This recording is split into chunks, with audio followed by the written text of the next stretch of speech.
শিখি একাডেমিতে তোমাদের সবাইকে স্বাগতম। এই ভিডিওতে এখন আমরা সপ্তম শ্রেণীর স্বাস্থ্য সুরক্ষা বইয়ের কৈশোরের আনন্দযাত্রা অধ্যায়টি থেকে ৫৯ পৃষ্ঠার এই ছকটির সমাধান দেখব। এখানে এই ছকটির বিষয়বস্তু হলো, আমার চ্যালেঞ্জ মোকাবিলায় আমি এখন যা করছি। শিক্ষার্থীরা বয়ঃসন্ধিকালীন সময়ে আমরা যেসব চ্যালেঞ্জগুলোর সম্মুখীন হই, এই চ্যালেঞ্জগুলো আমাদেরকে এই ছকটির প্রথম কলামে উল্লেখ করতে হবে। এরপর আমরা এই চ্যালেঞ্জগুলো মোকাবিলার জন্য যেসব পদক্ষেপগুলো গ্রহণ করি, আমাদের গ্রহণ করা এসব পদক্ষেপগুলো আমাদেরকে এই ছকটির দ্বিতীয় কলামে উল্লেখ করতে হবে। আর আমাদেরকে এই ছকটির শেষের কলামে লিখতে হবে আমাদের গ্রহণ করা পদক্ষেপগুলো কি ইতিবাচক নাকি নেতিবাচক ভূমিকা রাখছে। তো শিক্ষার্থীরা, চলো আমরা এই ছকটির একটি নমুনা সমাধান দেখে নিই। আমার চ্যালেঞ্জ মোকাবিলায় আমি এখন যা করছি। বয়ঃসন্ধিকালীন প্রথম চ্যালেঞ্জটি হলো শারীরিক বিভিন্ন পরিবর্তন।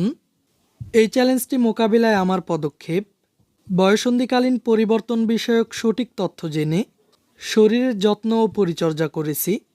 এই পদক্ষেপটি ইতিবাচক ভূমিকা পালন করেছে।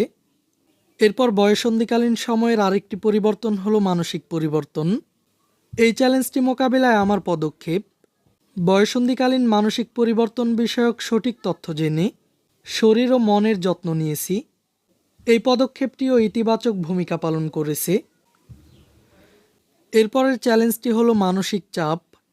মানসিক চাপ মোকাবিলায় আমার পদক্ষেপ, মানসিক চাপ থেকে মনে খারাপ বা নেতিবাচক কোনো চিন্তা আসলে নির্ভরযোগ্য ব্যক্তির সহযোগিতা নিয়েছি। এই পদক্ষেপটি ইতিবাচক ভূমিকা পালন করেছে। এরপর পড়াশোনায় খাপ খাওয়ানো। এই চ্যালেঞ্জটি মোকাবিলায় আমার পদক্ষেপ, পড়াশোনায় বা অন্যান্য পরিস্থিতিতে নিজেকে খাপ খাওয়াতে সমস্যা হলে যিনি সাহায্য করতে পারবেন তার পরামর্শ নিব। এই পদক্ষেপটিও ইতিবাচক ভূমিকা রেখেছে। এরপর প্রযুক্তিগত হয়রানি। যে কোনো প্রযুক্তি ব্যবহারে সবসময় সতর্কতা অবলম্বন করছি। এটিও ইতিবাচক ভূমিকা রাখছে। এরপর সবশেষ চ্যালেঞ্জটি হলো শারীরিক ও মানসিক নির্যাতন। এই চ্যালেঞ্জটি মোকাবিলায় আমি যেসব পদক্ষেপ নিয়েছি, শারীরিক ও মানসিক নির্যাতন বা ঝুঁকি তৈরি হলে ভয় বা লজ্জা না পেয়ে বিশ্বস্ত ও নির্ভরযোগ্য কারো সহযোগিতা নিয়েছি। এই পদক্ষেপটিও ইতিবাচক ভূমিকা রেখেছে। এই ক্লাসে এই পর্যন্তই। শিক্ষার্থীরা, এই ক্লাসটি তোমাদের কাছে কেমন লেগেছে তা আমাকে কমেন্ট করে জানিয়ে দাও। আর পরবর্তী সকল ক্লাসগুলো নিয়মিত পাওয়ার জন্য চ্যানেলটিকে এখনই সাবস্ক্রাইব করে রাখো।